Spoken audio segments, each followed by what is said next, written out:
자, 안녕하세요. 네. 자, 우리 문제 풀어보겠습니다. 자, 51번 할 차례 맞나요? 응? 뭐, 어떤 거요? 프린트 아직 안 됐다고요? 저는 항상 세 번째 시간에 할게요. 프린트 것 쪽은. 그래서 바로 책으로 들어가겠습니다. 자, 51번 할 차례 맞죠? 네, 들어가겠습니다. 자, 보건정책 참여자 중에서 비공식적 정책 참여자.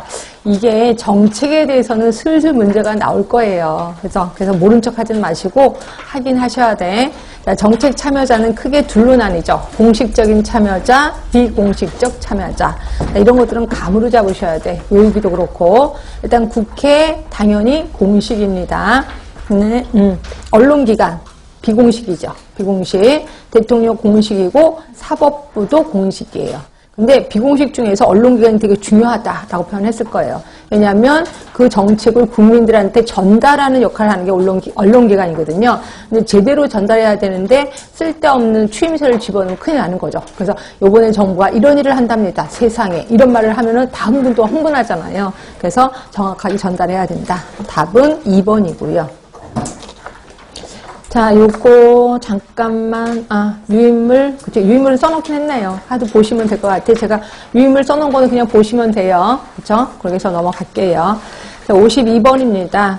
자, 요 기획 과정이 조금 문제가 많은 게 뭐냐면 솔직히 책마다 좀 달라요. 기획 과정이. 그렇죠? 그러니까 여러분들이 간호관리에서 또 배우면 또 기획 과정이 또 다를 거예요. 그래서 그러면 이렇게 따로따로 외워야 되나요? 따로따로 외우셔야 돼요. 어떻게 할 수가 없어요. 왜냐면 간호관리 교수님이 지역사회 문제 되고 이런 건 아니잖아요. 지역사회 교수님만이 지역사회 문제를 내기 때문에 과목마다 다 달라요. 그러니까 선생님들 이거 하실 때 간호관리는 이렇게 하는데 왜 여기선 일어나 이렇게 비교하지 마세요. 어떻게 할 수가 없습니다.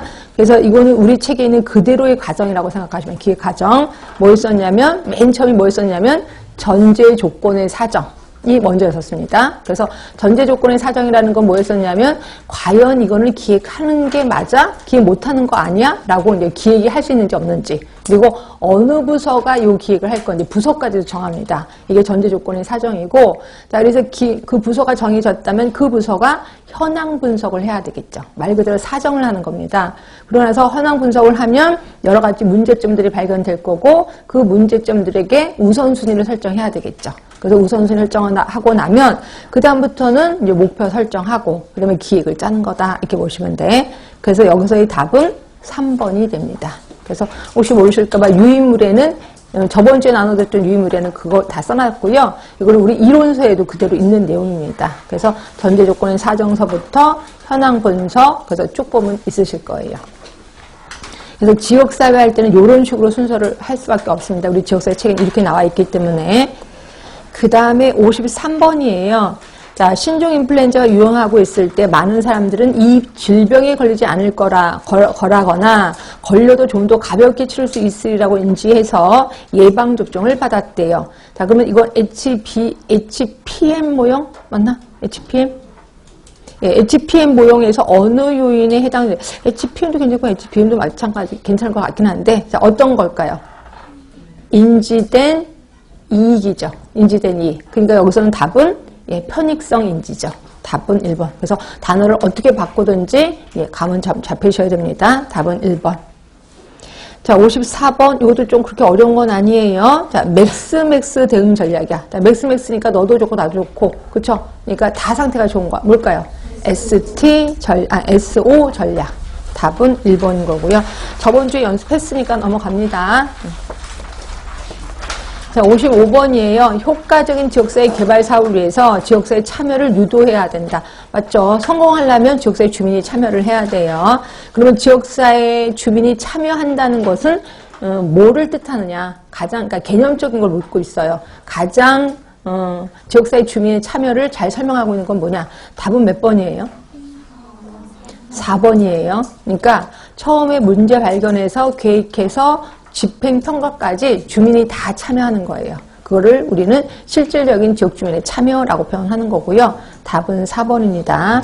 자, 이게 참여에 대해서 예전에 처음에 최초에는 문제가 좀 많이 나왔거든요. 근데 계속해서 지금 문제가 안 나오고 있어요.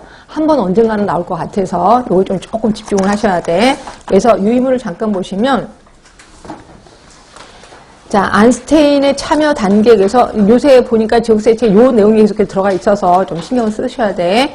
크게 그 단계가 있는데 3단계로 나눠놨어요. 비참여 단계. 그 다음에 두 번째가 형식적 참여 단계. 자, 그 다음에 주민 권력 단계. 그래서 크게 3개로 나눠놨고요. 비참여 단계 안에는 조작, 치료가 있어요. 좀 단어가 낯설 거예요. 자, 조작이라는 거는 PR로 참여를 왜곡하게 된다. 주민교육, 뭐 등등등, 그러니까 교육을 시키는 거예요. 계몽, 뭐 이런 걸 시키는 걸 조작이라고 하는 거고요. 그러니까 조작한다, 뭐 이렇게 생각하시면 되고. 그 다음에 치료라는 거는 참여자를 치료의 수용자로서 제한시키는 거죠. 결국 그냥 참여만 시키는 거예요. 그러니까 치료해준다. 의사가 환자를 치료해준 거. 이때 환자는 수동적인 참여겠죠. 이런 식으로 수동적으로 참여하는 게 치료, 그래서 조작 치료를 비참여 단계라고 하는 거고요. 형식적 참여는 정보 제공. 자, 일반적인 정보 제공을 강조하나 피드백에 대한 통로가 없어. 그리고 답은 받지 않겠다. 질문은 받지 않겠다. 이게 이제 정보 제공이고, 그다음에 상담. 이게 이제 공청회, 집회 이런 걸 하는 거고요. 근데 완화는 주민들에게 조언을 할 기회를 주는 거예요. 그렇죠? 그리고 기획을 하도록 허용도 해주는 게 완화. 여기서부터는 약간 주민들이 자기 소리를 좀 낼 수가 있는 거죠. 그 다음에 이제 주민 권력의 단계. 이게 이제 실질적인 참여라고 보시면 되고요. 여기도 3개가 있네. 협동, 권한 이양, 주민 통제.